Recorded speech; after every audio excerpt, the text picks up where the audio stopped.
Good morning po sa lahat. Magkaroon po tayo ng Prayer Intercessors Network. Yan. Biyernes na naman po ng umaga dyan sa Pilipinas, kaya po tayo merto. Yan. Nagulat siguro kayo at itim na naman ang aking mga buhok. Nakulayan na naman. Purihin po ang Diyos sa kanyang kabutihan, sa kanyang pagkilos, at kapangyarihan sa ating bansang Pilipinas. Although marami tayong pinagdadaanan ngayon, sa bansang Pilipinas, pag tinignan mo parang wala sa tono ang marami pong mga politicians natin. Ba't ko sinabing wala sa tono? Kasi hindi nakatuon lahat sa mas magandang idea kung tutuusin. Kasi pag pinignan po natin ang ibang bansa, mas malit pa nga sa atin, maayos yung kanilang pananaw, yung kanilang paningin. Karamihan po ngayon para mga artista na rin yung mga senador natin, mga congressman, pati yung mga politicians ngayon. Kaya sabi ko nga, Panginoon, help us. Ilagay mo po sa puso ng mga namumuno namin, lalo na sa aming presidente at vice president, yung ang Pilipinas ay mailagay sa mas maayos na kalagayan. Lahat ng area, financially, physically, spiritually, materially, lahat ng pwede natin sabihin lahat. Nakakalungkot kasi habang tumatagal pa ay medyo iba ang pinagtutuunan ng pansin. Pero anyways, hindi ko po dapat pakilaman yan dahil yan naman po ay political ideas na dapat po ay ang gumagawa o nagkakaroon po ng oras para dyan ay yung pong mga namumuno natin. Pero tayo po yung nananalangin. At siyempre alam natin kung ano nangyayari sa ating bansa. Tandaan niyo po to, hindi pang ang Presidential Intercessors Network po ay hindi po politically hindi po siya driven, hindi siya politically driven. Siya po yung nakatuon talaga sa panalangin, itaas ang ating bansa, which alam ko lahat po kayo ganun din. Ngayon, ito pong ginagawa ko ay recorded live po ito. Pasensya na po kayo, hindi ko po kayo mababati kasi marami po akong gagawin ngayong maghapon. Mamaya-maya lang po ay marami na akong pupuntahan. At gusto ko lang na makapag-share at makapanalangin para sa ating bansa. Yan, purihin ng Diyos. So, ang nais ko pong ibahagi ay pinamagatan ko pong total trust. Ito'y pumapaloob sa lahat po ng mga tao, lahat ng namumuno, lahat na nasa church, lahat ng kung anong meron tayo. But let us pray by this time.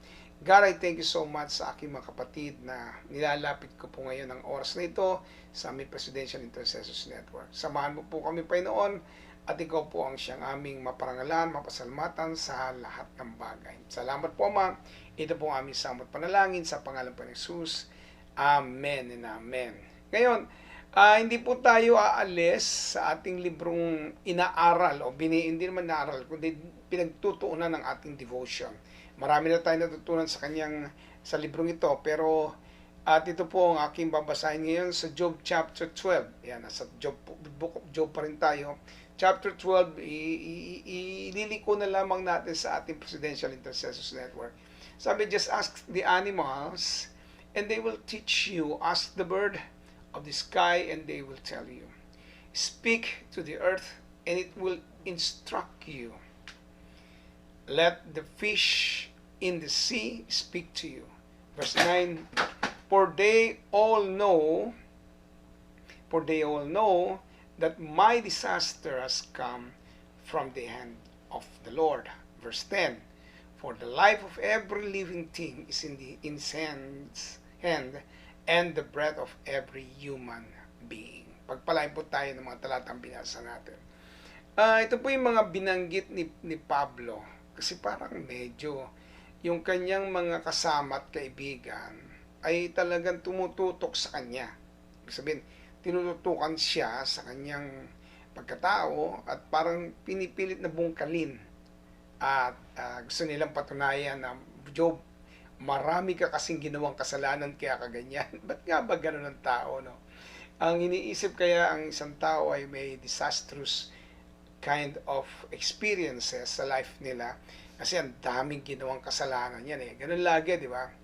But si Job, sa verse 10, sinabi niya to, for the life of every living thing is in the hand, and the breath of every human being. In His hand, sabi rin, no?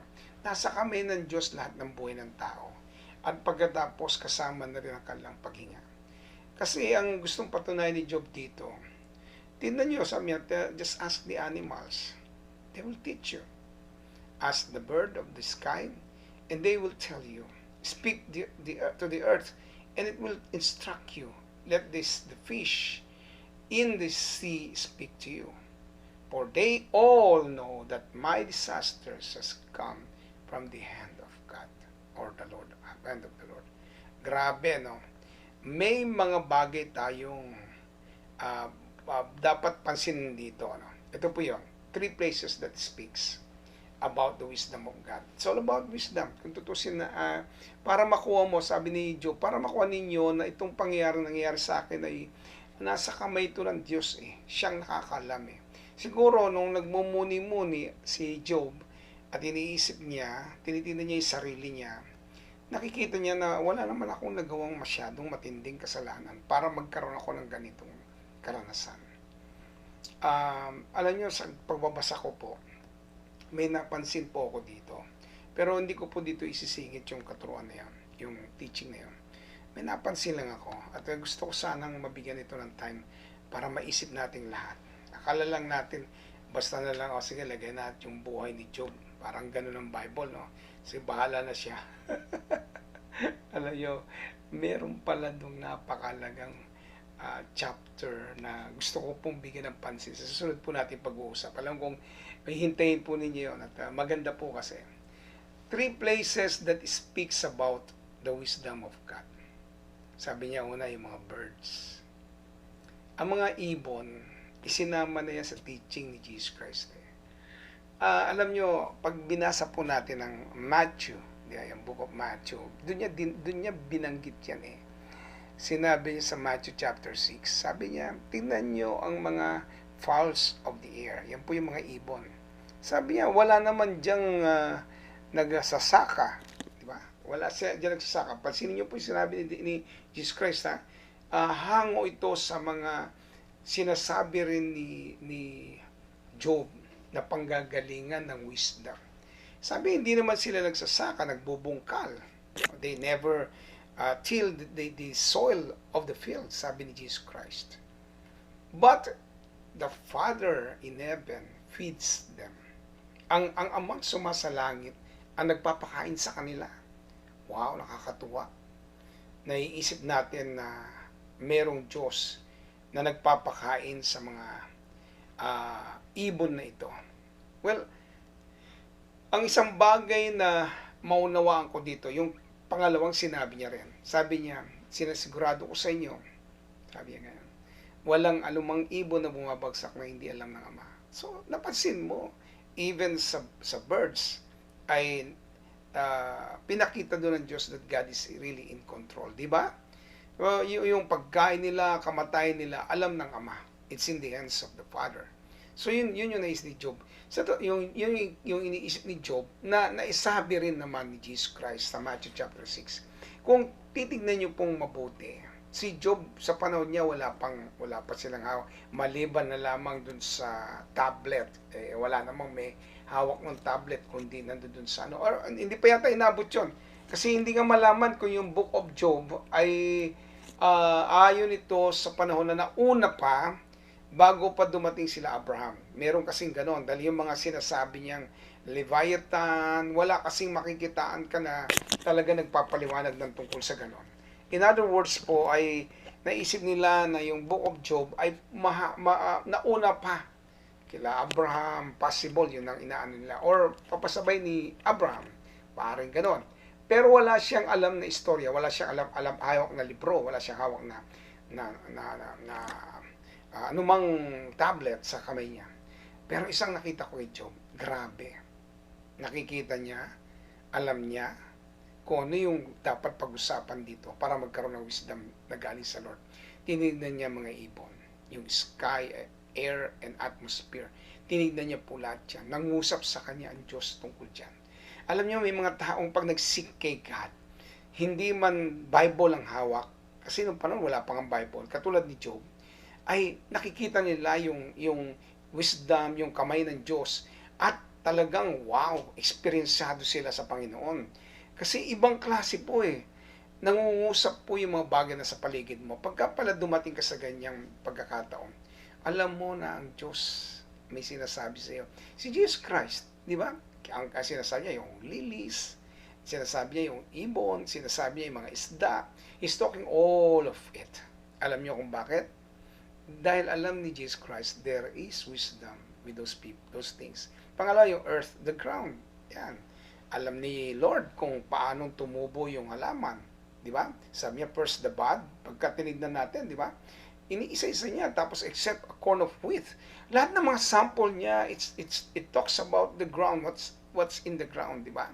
Tapos, yun din yung mga binanggit na mga Bible messages. Sabi niya, break up the fallow ground, yung matitigas na lupa. Kasi nangungusap din po ang Diyos sa lahat ng mga bagay na nakita natin. Si Job, yung po ang naranasan niya, nangusap ang Diyos sa kanya. Yung fish, yan, binanggit natin yan. Gumawa pa ng Himalaya si Jesus Christ, no?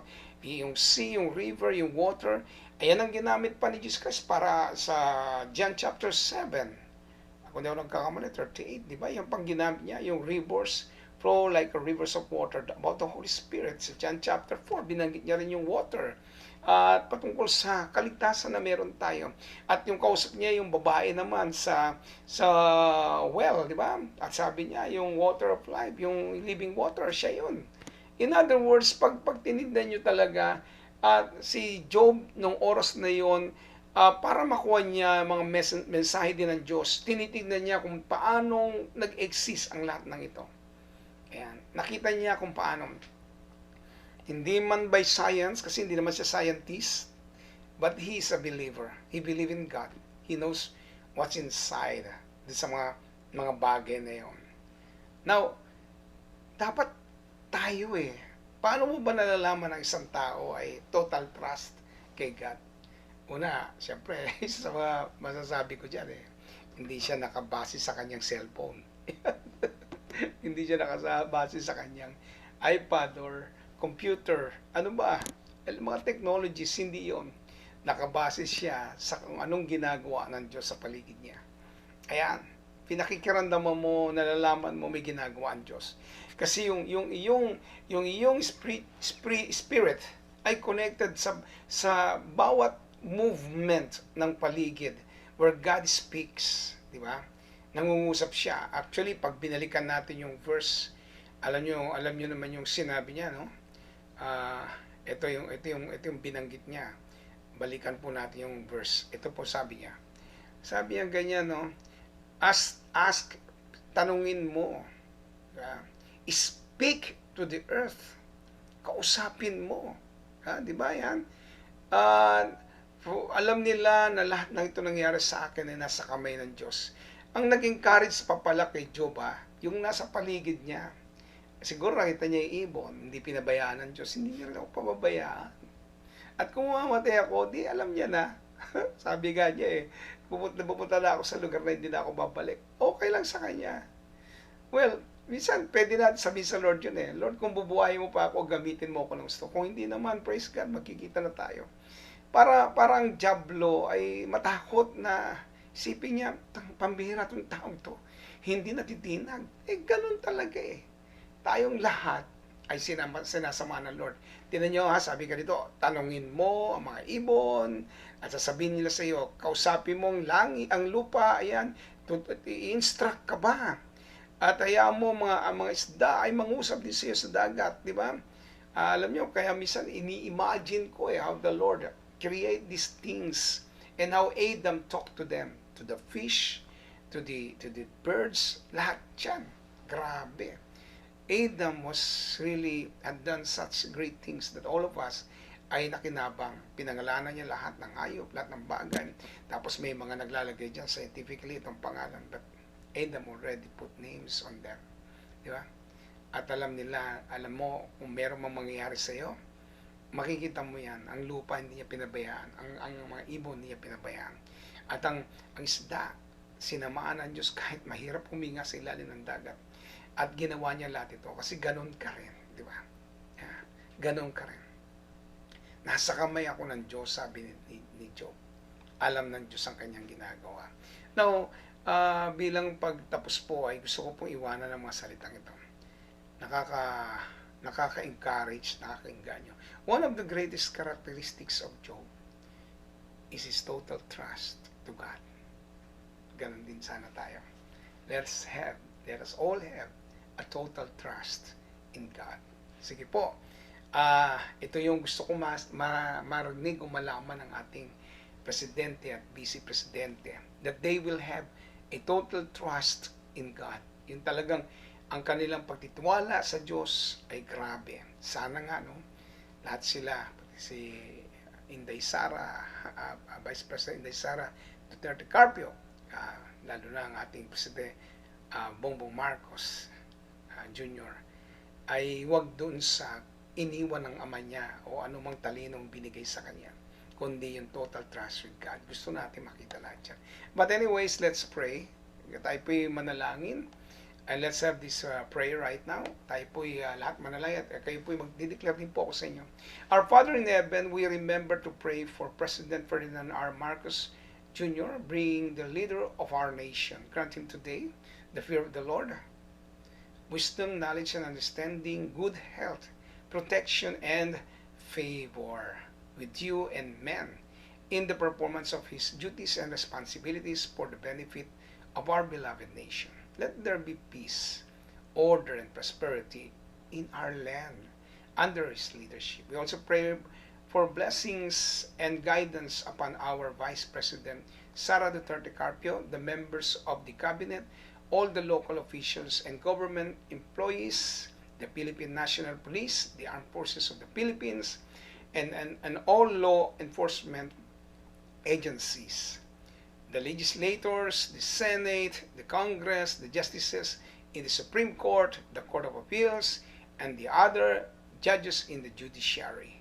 Bless all our barangays nationwide, all our consular offices worldwide, and all our overseas Filipino workers and their families. Let our nation be great once again for your glory and purpose through the guidance and the power of the Holy Spirit.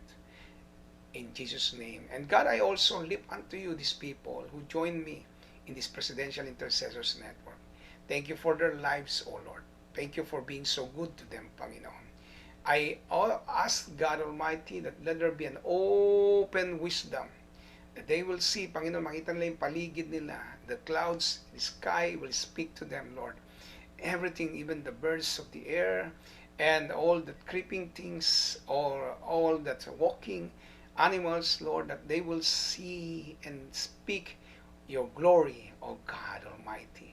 And I also pray, Father God, that we will have our devotion. God, release upon each one of us yung sarap ng pagdidevotion, yung gana ng pagdidevotion, yung gana ng pananalangin, at hayaan mo maranasan namin lahat ito, Ama. Salamat sa iyong kabutihan, salamat sa iyong pagpapala, salamat sa iyong mala, salamat sa iyong pagkilos, salamat at ikaw ay aming Diyos. And Father God, salamat po sa lahat ng aking mga kapatid na ito na sinamahan ako hanggang sa panalangin. I give you praises, honors, and the glory in Jesus' name. Amen and amen. God bless you po. Pinagpala tayong lahat ng ating Panginoon. Amen and amen.